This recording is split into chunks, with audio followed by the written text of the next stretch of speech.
On December 1st, 1955, a woman named Rosa Parks boarded a bus in Montgomery, Alabama, and sat down. And then in came some white riders, and Montgomery law said that she had to get up and make room for them in the front. And she refused and was arrested, sparking a citywide boycott of the bus system by African Americans and their allies. The casual narrative of this famous story is that Parks was just tired and did not want to cooperate with Jim Crow segregation that day. In fact, her action was very carefully organized and planned, and her role was very carefully planned. For years, civil rights activists in Montgomery had been strategizing about how best to challenge the city's segregation ordinance. Someone had challenged the bus system earlier, had refused to give up her seat, but this person had been an unmarried pregnant teenager, not the right messenger the city's very religious black community concluded. Now there was Rosa Parks, dignified, older, determined, a tailor's assistant in a Montgomery department store. She was the ideal candidate to lead the charge. For 381 days, despite harassment and violence, black maids, janitors, teachers, and students walked to their destinations or rode an informal network of taxis. A young minister named Martin Luther King Jr. became their eloquent national spokesperson. Finally, in November of 1956, the Supreme Court ruled that segregation in public transportation was unconstitutional, a violation of the 14th Amendment of the Constitution, equal protection of the laws. This decision had been a long time in coming, but it was not the first important court case about segregation. In 1946, the League of United Latin American Citizens, or LULAC, challenged the segregation of Latino students, and in the case of Mendez versus Westminster, a federal court ordered the schools of Orange County, California to desegregate. In response, the state legislature of California repealed all school laws requiring racial segregation. 2 years later, a similar case reached the Supreme Court. It came at the behest of the National Association for the Advancement of Colored People, or NAACP, and it challenged the constitutionality of segregated public schools, that is, schools that were segregated on the premise that as long as students were supposedly treated equally, the segregation was acceptable. Separate but equal, that being the famous phrase that summarized the Supreme Court's 1896 decision titled Plessy versus Ferguson, which allowed this kind of segregation on trains and then everywhere else. Now, the parents of black children came before the Supreme Court, represented by the NAACP, to challenge this. In South Carolina, Levi Pearson brought a complaint to the court. His local school district spent $179 per white child and $43 per black child, his children among them. When word got out about his lawsuit, someone burned his house to the ground. Another plaintiff, Oliver Brown, went to the court because his daughter, a third grader, was forced to walk across dangerous railroad tracks each morning rather than being able to attend a nearby school restricted to whites. The Eisenhower administration was acutely aware of how these circumstances, found in the heart of the so-called free world, looked to the rest of the world. In the Justice Department's legal brief to the Supreme Court, the Attorney General of the United States noted that other people around the world, quote, cannot understand how such a practice can exist in a country which professes to be a staunch supporter of freedom, justice, and democracy. On May 17, 1954, the Supreme Court released a unanimous decision. Segregation in public education, the court declared, violates the equal protection of the laws guaranteed by the 14th Amendment. The Supreme Court declared that, quote, in the field of education, the doctrine of separate but equal has no place. Separate educational facilities are inherently unequal. It was in this context that those 4 African American lads sat in on that lunch counter in Greensboro, North Carolina, that I spoke of in the previous lecture. Now, this remarkable event was not the first civil rights struggle, as we've already seen. But the sit-in movement was different. It was a student movement, lively, insurgent, and a mass movement. It involved something like 70,000 mostly young people. And white people in the South responded as they always had, with white supremacist violence, spitting, kicking, beating, knifing, shooting, assaulting these protesters with police dogs, the works. But other new things were happening. A new generation of young reporters from the North and the West everywhere were covering this upheaval, and they had a new medium with which to cover it, television, and a new educated white middle class with ties to corporate America had emerged in the South, people who were not so deeply tied to the South's old ways. And the ways these protesting black students were treated profoundly challenged the image of the polite, genteel South. Chamber of Commerce members in some southern city would watch network television at night and see footage of a police dog in their town biting on the leg of a black protester, not a great image for tourism. And these young African-American kids, they were not afraid.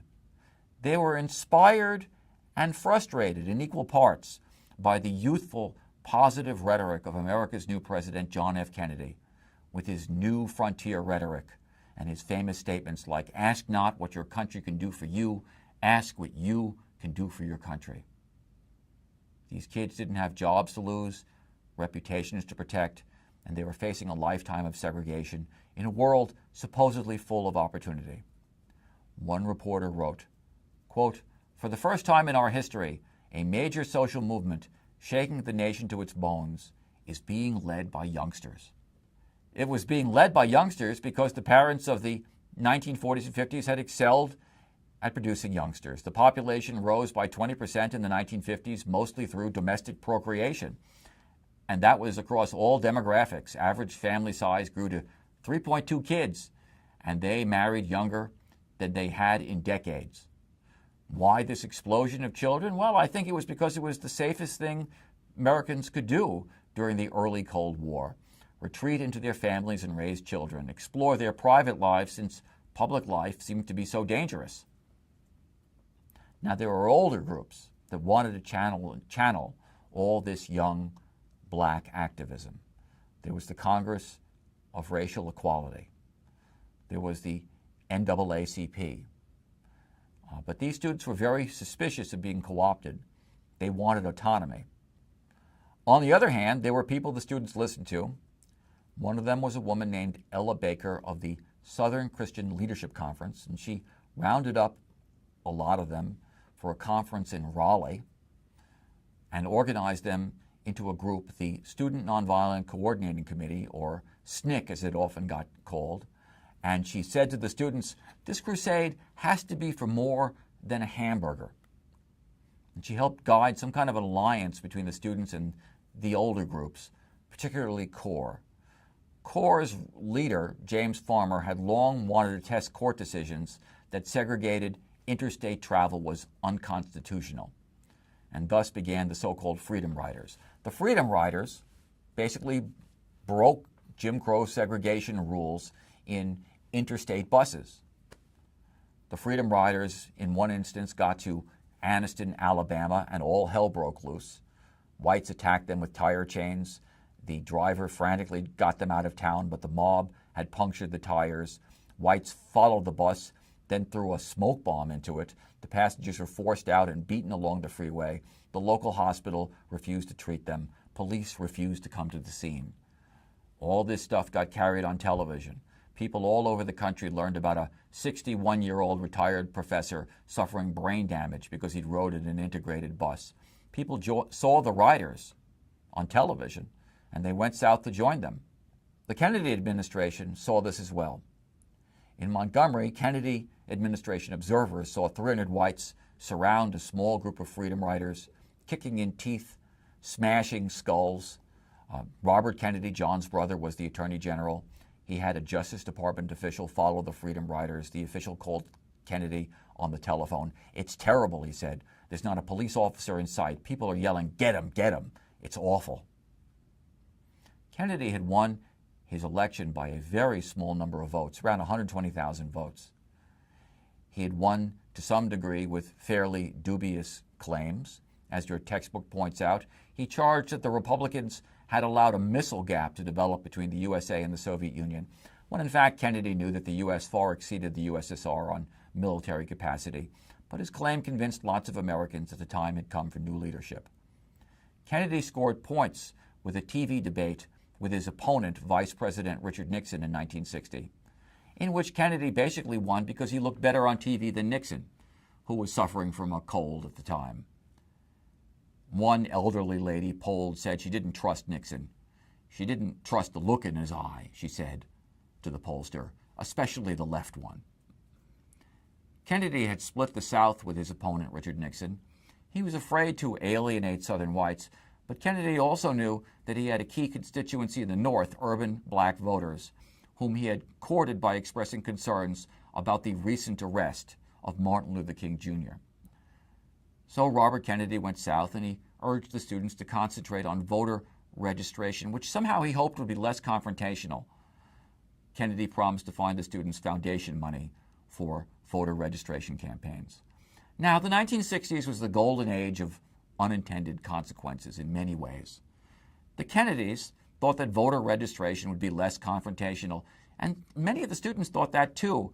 They thought that Kennedy was trying to get them to sell out. But both groups were wrong.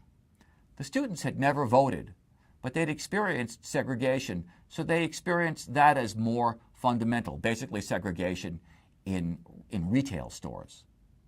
White Southerners, however, knew that voting was much more to the point, and they were prepared to resist black voter registration with extreme violence.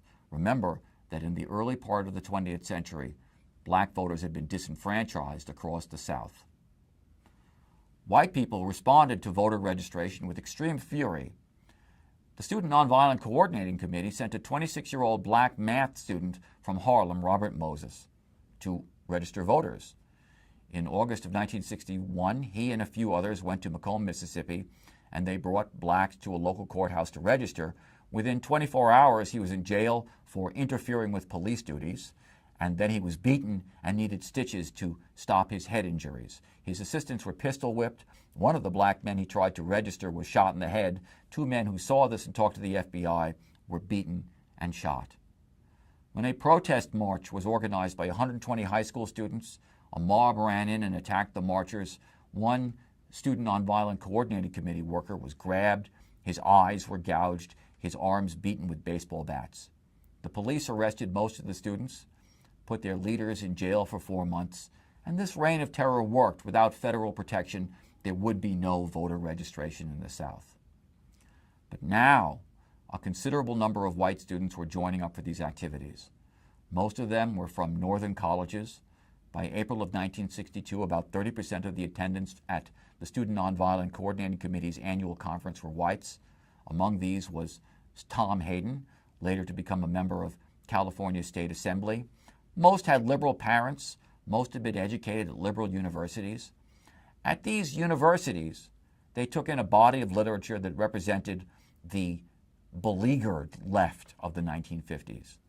They read magazines like Dissent and Partisan Review and The Village Voice, basically left-wing critiques of America. They read novelist Albert Camus with his emphasis on individual responsibility. They read sociologist C. Wright Mills, who wrote a famous book in 1956 called The Power Elite. Mills saw America not as a democratic society, but as a society run by three narrow elites: the corporations, government bureaucrats, and the military. He argued that these elites had narrowed the concept of success to entirely materialistic terms. C. Wright Mills wrote, and I quote, "A society that is in its higher circles and on its middle levels widely believed to be a network of smart rackets does not produce men with an inner moral sense. A society that is merely expedient does not produce men of conscience. A society that narrows the meaning of success to the big money and in its terms condemns failure as the chief vice, raising money to the plane of absolute value, will produce the sharp operator in the shady deal. Blessed are the cynical, for only they have what it takes to succeed." These were inspiring words. to the new generation of college students in the 1960s. And in 1960, they began to take remarkably bold actions against the remnants of McCarthyism. When the House Committee on Un-American Activities, which I talked about in our last lecture, came to San Francisco to hold hearings, the students protested them and were attacked by the police. For lots of students, Kennedy was the beginning of the 60s. He exuded a sense of idealism, a sense that life was about more than private possibilities. His invention, the Peace Corps, exemplified this spirit of public service. Out of all of this came something that would be called the New Left. What was the New Left? Well, it started with a conference that several older leftists held in 1956. And the conference's purpose was to explore a revival of the left, which was, as you can probably guess, not doing very well in the 1950s. And a magazine called The National Guardian published an article about the conference, and the title was The New Left, What Should It Look Like? And the term New Left caught on in the 1960s. Nobody exactly knew in 1960 what it should look like, but a small group of students decided that they would answer this by reviving an old left institution.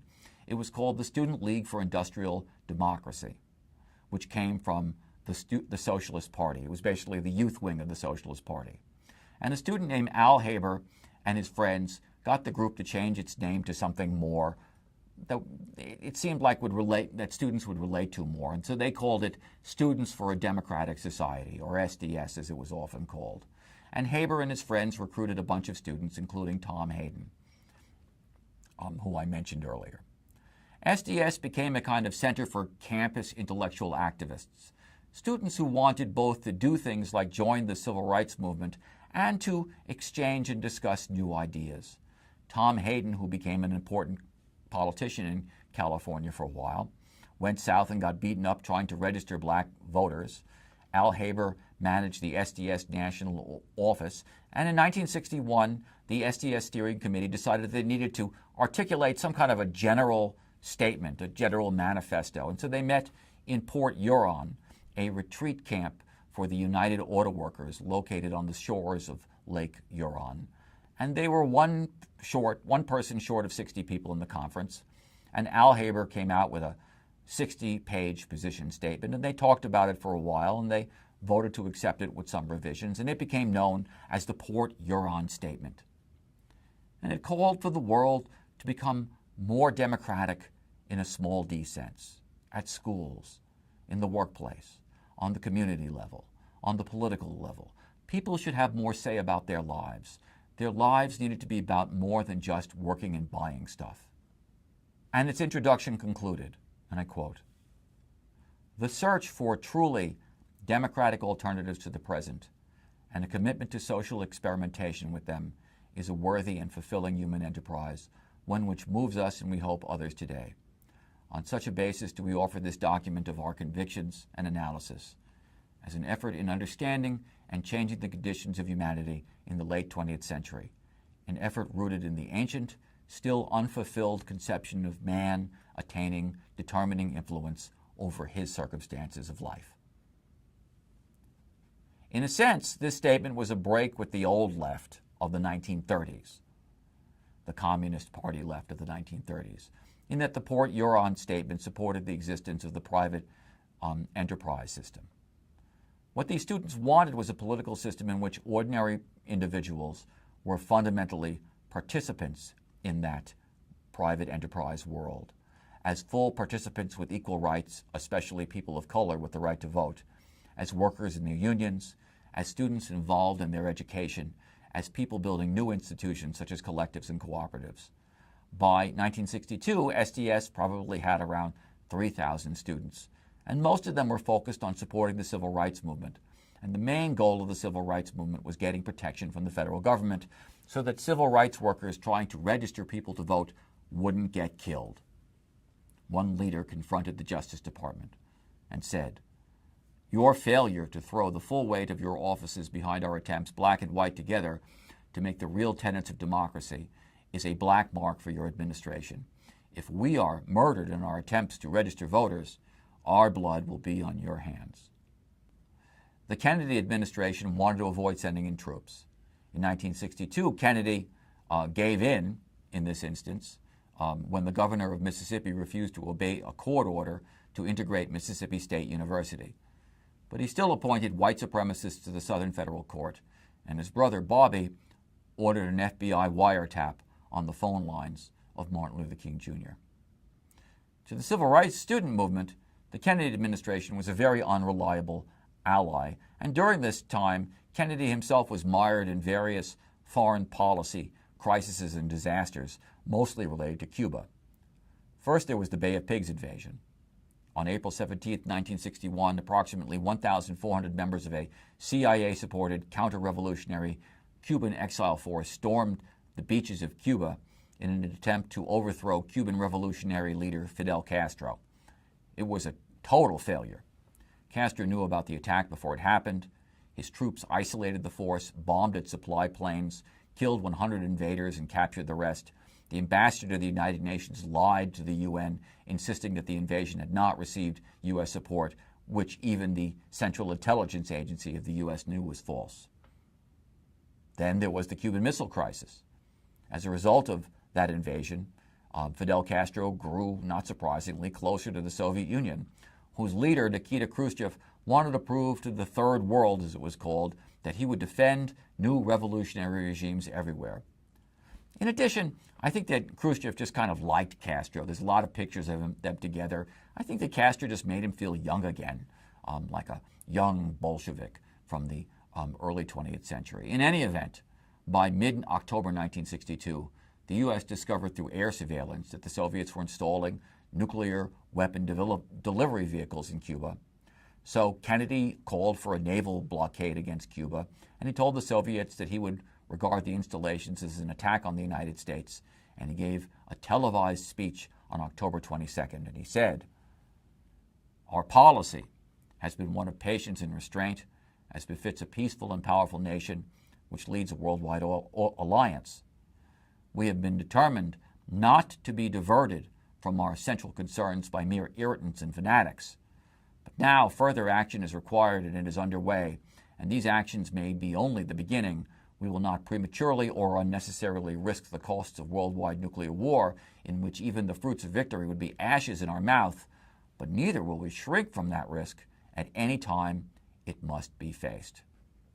I was 8 at that time, and from the way my parents were talking, I thought that the world was close to coming to an end, and had the Soviets not backed down, it might have. Khrushchev eventually agreed to withdraw the missiles. Kennedy pledged that the USA would not invade Cuba, and secretly agreed to remove American Jupiter nuclear missiles from Turkey, which, as some of you know, is right next to Russia. The civil rights movement wanted Kennedy to stop warning that he was willing to blow up the world and help them instead. And the Student Nonviolent Coordinating Committee and Martin Luther King Jr. knew that they would have to force Kennedy into it. And so what began could be described as a cycle of black protest, white reaction, media public outrage, and federal reaction. How did that work? Well, first, King and the Student Nonviolent Coordinating Committee would bare their throats to Southern segregation.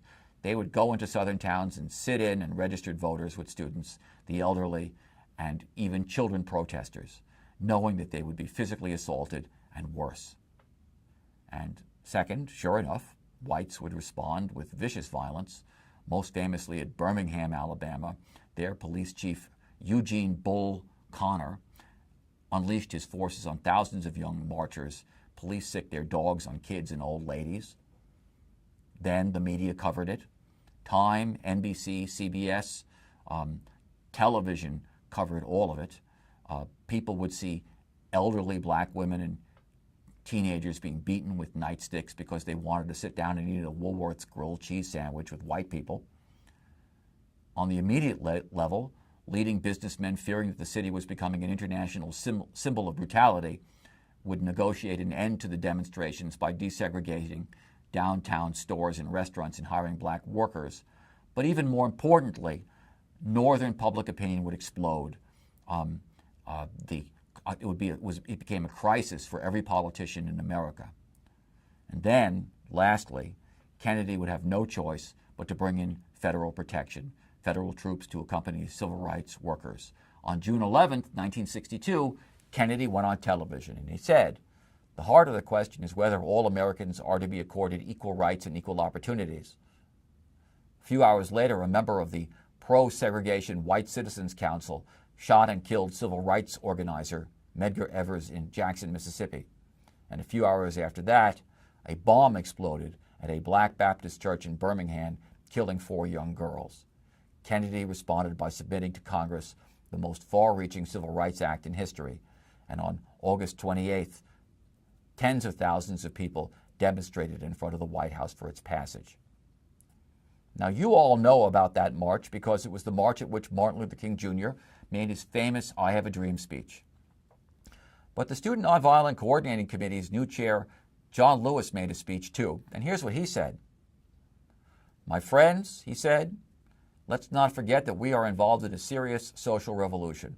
By and large, American politics is dominated by politicians who build their careers on immoral compromises and ally themselves with open forms of political, economic, and social exploitation. There are exceptions, of course. We salute those. But what political leader can stand up and say, 'My party is the party of principles'?" That's what John Lewis said. But the difficulties ahead were shrouded in the idealism of the moment, and the moment was Martin Luther King Jr.'s "I Have a Dream" speech. The genius of this speech was its willingness to leap over the enormous obstacles of the present and immediate future and beautifully outline and beatify the ultimate goal. And King famously said, "I have a dream that one day on the red hills of Georgia, the sons of former slaves and the sons of former slave owners will be able to sit down together at the table of brotherhood. I have a dream that one day even the state of Mississippi, a state sweltering with the heat of injustice, sweltering with the heat of oppression, will be transformed into an oasis of freedom and justice. I have a dream that my 4 little children will one day live in a nation where they will not be judged by the color of their skin, but by the content of their character." This speech offered a vision of enormous optimism, and it smoothed over the difficulties ahead. Shortly after the march, President Kennedy had the principals to the White House for a gathering, and he complimented them all on the march. And 3 months later, on November 22nd, I was coming home from the 4th grade in Fort Lee, New Jersey. For some reason, they had let us out early. A kid in the next grade greeted me as I came home, and he said, "President Kennedy has been shot." I was dumbfounded. Why was he shot? Who shot him? The primary and most likely culprit, Lee Harvey Oswald, was himself shot shortly afterwards by a man named Jack Ruby. But the impact was enormous. One student recalled, and I quote, "I'll never forget that cold, drizzly day. I was in high school study hall with 200 other restless teenagers when we got the news. First there was shock, then disbelief, and in a few minutes, the girl in front of me put her head down on her desk and started gently weeping. Within minutes, most of us joined her." What's important to remember is that the presidency was once intricately associated with American nationalism. The presidency was an almost sacrosanct institution and was preserved as such despite the personal lives of American presidents. Presidents from Woodrow Wilson through Kennedy exercised strict public decorum. The things that a president might say today on Twitter would be inconceivable to Woodrow Wilson or Herbert Hoover, even if they had Twitter. And to the extent that their private lives did not match up to these public values in terms of infidelity, reporters did not talk about it. It was known that Woodrow Wilson had an affair while he was in the White House. It was known that Warren Harding had a mistress with whom he had a child. It was known that Franklin Roosevelt basically died in the arms of his mistress. Publicly, it was stated that Eisenhower, when general of the Allied forces in Europe, would not let his wife Mamie visit him because servicemen couldn't see their wives. Privately, it was known that he didn't want Mamie there because he had a mistress. It was known that John F. Kennedy was, well, let's face it, a whore, that he slept with an historically untrackable number of women while president and before. But newspapers had a sacred rule The sanctity of the office of the president was more important than the personal peccadilloes of its current occupants. So they did not report these things, and politicians did not talk about them, much less boast about them. Kennedy, in fact, was a very ineffective president around civil rights. He was only moderately interested in it, far more interested in his foreign policy, which, beyond the Peace Corps, consisted of one questionable decision after another. But in death, Kennedy became a very effective martyr. His constant calls for service and idealism, these overshadowed his often cynical bargaining with the civil rights movement, and his foreign policy, which included the engineering or attempted engineering of coups in Vietnam and Cuba. In death, Kennedy became a more effective symbol than he had been in life, and his vice president, now successor, ruthlessly used that symbol to accomplish his goals. Nobody expected Vice President, former U.S. Senator Lyndon Johnson of Texas, to step up to the plate on civil rights like he did. Comedians like the forgotten stand-up comic Lenny Bruce wondered out loud at the time whether Johnson would be able to publicly say Negro without lapsing into the N-word. Up until 1964, Johnson's career had been an unbroken path of cynical compromises and even stolen elections, most notably his outrageous defeat of Coke Stevenson in the Senate contest of 1948, a victory that surely involved the creative recounting of at least 1,000 Central Texas ballots. But Johnson had never forgotten the poor Mexican-American children and poor white kids he had taught at a Texas school in the early 1930s. He had never forgotten what Franklin Roosevelt's New Deal had done for his home of Stonewall, Texas, 50 miles north of San Antonio. And he brought to the presidency an in-your-face political style that knew how to get things done. Now history was knocking on his door. Here was his chance to be more than a power-grabbing politician. Here was his chance to be remembered for something good. Far more interested in domestic reform than Kennedy, here was his chance to launch a new Deal, this one for people of color. And so Johnson used Kennedy's assassination as a bludgeon to get Congress to pass the Civil Rights Act of 1964. He made a famous speech before Congress in which he repeatedly invoked Kennedy's memory. He said, and I quote, "John Kennedy's death commands what his life conveyed, that America must move forward. The time has come for Americans of all races and creeds and political beliefs to understand and respect one another. So let us put an end to the teaching and preaching of hate and evil and violence. Let us turn away from the fanatics of the far left and the far right, from the apostles of bitterness and bigotry, from those defiant of law who pour venom into our nation's bloodstream." And so Congress passed the 1964 Civil Rights Act. The Civil Rights Act prohibited racial discrimination in employment, in institutions like hospitals and schools, and privately owned public accommodations like restaurants, movie theaters, and amusement parks. And as the ink on the Civil Rights Act dried, Johnson launched his Great Society program. The Great Society was the third wave of federal social reform of the 20th century.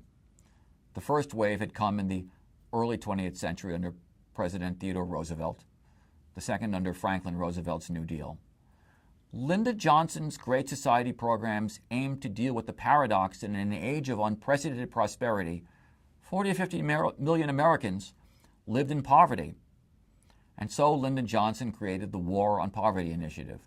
The War on Poverty included an Office of Economic Opportunity, which launched the following programs: Head Start, an early childhood education program; Vista, sort of a version of the Peace Corps, but instead of going to Mogadishu in Somalia, volunteers went to some poor area of the Appalachians to help rebuild the area. There was also job training, legal services for the poor, and other initiatives. These programs were informed by the idea that the poor needed to raise themselves up, and they just needed a little help to do so. These programs may have been the least effective of Johnson's Great Society philosophy, I think. Much more far-reaching were his broader programs. These included Medicare, federal health insurance for people over 65. It's part of the Social Security system. Prior to Medicare, half of all seniors did not have health insurance. 1/3 of all seniors lived in poverty. Today it is down to 14%. Then there's Medicaid, health insurance for the poor. It's a system in which the federal government provides money and states administer the program. Funny thing, I suspect that many Americans don't know that they're on Medicaid. That's because the states administer it and give it their own names, like Kentucky Care or Maine Care or Green Mountain Care in Vermont. In Pennsylvania, it's just called medical assistance. In addition, the Johnson administration launched the National Endowment for the Arts and the National Endowment for the Humanities. Critics constantly call these programs elitist. Actually, they are leading funders of high school music bands, high school theaters, high school book clubs, and high school after-school writing and arts programs. Both programs take pains to make sure that NEA and National for the Endowment of Humanities money gets very evenly distributed across the mid and southwestern states to local symphonies and music and arts ensembles and museums in Minnesota and Oklahoma. As a result, when various presidents proposed eliminating both programs, Republican Congress members put NEH and NEA invariably back into the budgets, since the National Endowment for the Arts is practically the only way their rural areas can have symphony orchestras and functioning local history museums. And speaking of rural America, then there is the Corporation for Public Broadcasting, which funds public television, which means that rural Alaska and other rural parts of the USA can have locally oriented public TV stations. Also important, but a bit of a mixed bag, was Lyndon Johnson's immigration reform. In 1965, Congress passed the Hart-Celler Act, also known as the Immigration Act of 1965. This abandoned national origins quotas for immigrants, which had been designed to restrict how many immigrants could come to the USA based on their ethnic background, limiting people from Asia and Eastern Europe. The law established new racially neutral criteria for immigration. As a result, many people from the Caribbean and from Asia came here, and the U.S. is much better for that, in my opinion. But the Hart-Celler Act also created a maximum for all nations of 20,000 people on an annual basis, and for the first time set up a limit on the number of newcomers from the Western Hemisphere, 120,000 each year. And this was unfortunate, since the U.S. economy depended on Mexican people coming and going across the border to work, and those people themselves depended upon that work. Here you now had the same maximum on Mexico as you had on Belgium, except people in Belgium didn't have entire generations of people in the USA who were their families. So now you had entire generations of people classified as illegal aliens living in places that were once part of Mexico. So here was this new wave of social reform. Much of it focused on correcting racial injustices, important laws like the Civil Rights Act of 1964. But that act did not ban discrimination in state and local elections. To deal with this last problem, organizers created in 1964 what we now call the Mississippi Summer. The strategy was this: get around 1,000 students from the best northern and western white families, come south and register black voters in Mississippi, give them federal protection. Most of these young people came from the most affluent schools: Harvard, Yale, Stanford, Princeton, Berkeley, Michigan, Wisconsin. The organizers of this march knew that white Mississippians would be happy to kill these kids, but the fact that they came from prominent families meant that the federal government would be anxious to protect them, or at least that was the hope. These white kids went down south and were trained in nonviolence by Black Student Nonviolent Coordinating Committee activists. And what emerged was a complex group of people that Martin Luther King Jr. referred to as the beloved community. And in this context, all kinds of close friendships emerged, friendships that live on to this day in some instances. But the federal government didn't protect them as well as people hoped. On June 21st, organizers publicly noted that Michael Schwerner, Andrew Goodman, and James Chaney were missing. Chaney was an apprentice plasterer. He'd been kicked out of junior college for wearing an NAACP button to class. Schwerner and Goodman were white students from the North. Goodman came from a very affluent family. The governor laughed it all off, said it was a publicity stunt, their being missing. He suggested that they were in Cuba. A couple of days after they were reported missing, their burned-out car was found. President Johnson ordered the Navy, supervised by the Federal Bureau of Investigation, to search the area for the bodies. 6 weeks later, they found them. Goodman and Schwerner shot in the heart. Chaney beaten to a pulp. He'd obviously been beaten long after he died. Goodman's widow told the press, and I quote, "We all know that this search with hundreds of sailors is because Andrew Goodman and my husband are white. If only Cheney was involved, nothing would have been done." By the end of the Mississippi Summer, as it was called, the balance sheet was as followed. 80 civil rights workers had been beaten, 30 shot, 4 killed, 30 black homes and businesses were bombed, 37 black churches were burned, and around 1,600 voters were registered with the Mississippi Democratic Party. White Democrats in Mississippi were clearly not enthusiastic about having black members. So the organizers created a new party, the Mississippi Freedom Democratic Party, an alternative Democratic Party. And to this organization, the volunteers enrolled almost 60,000 disenfranchised blacks. They went to the Democratic National Convention of 1964, and they demanded to be seated. They were, after all, the only truly freely elected Democratic Party in Mississippi. Their leader was a woman named Fannie Lou Hamer, and she appeared before the Credentials Committee, and she told the committee how she had been arrested and treated when she tried to register black voters, which was very brutally. But the party seated the white Democrats. Finally, as a compromise, they gave 2 seats in the regular delegation to the Freedom delegation and told the white Mississippians that this was the last time they could have a whites-only delegation. In the future, only integrated state delegations would be admitted to the convention. And Lyndon Johnson, the presidential nominee, offered the vice presidential slot to an important civil rights supporter in the North, Hubert Humphrey. So how would you measure this progress? If you were there in 1964, would you regard what had happened so far as a victory? What had happened so far? A Civil Rights Act, integration of public facilities, and potentially integrated Democratic Party in 1968, massive voter registration in the South. How would you evaluate this progress? Older activists tended to see this as a great leap forward, certainly more progress than blacks had won in almost 100 years since the Reconstruction era, which we talked about earlier. Younger ones felt that it was too little too late. They came away feeling that the reluctance of the nation to quickly eradicate Jim Crow indicated that racism was a northern as well as a southern problem. You did not have to tell northern and western blacks that racism was a national problem. They knew already. Segregation existed in the North as well as the South, segregated housing, segregated schools, huge segregated regions, massive employment discrimination, police brutality. But the North was more complicated in that often blacks could vote, and one man came to represent their impatience. His name was Malcolm X. Malcolm X was born Malcolm Little in Omaha, Nebraska in 1925, and he grew up in Michigan. His father was murdered by the Ku Klux Klan, and his mother, well, she went insane, and he went to Boston to live with his sister, and he fell in with criminals and was arrested for burglary and went to prison.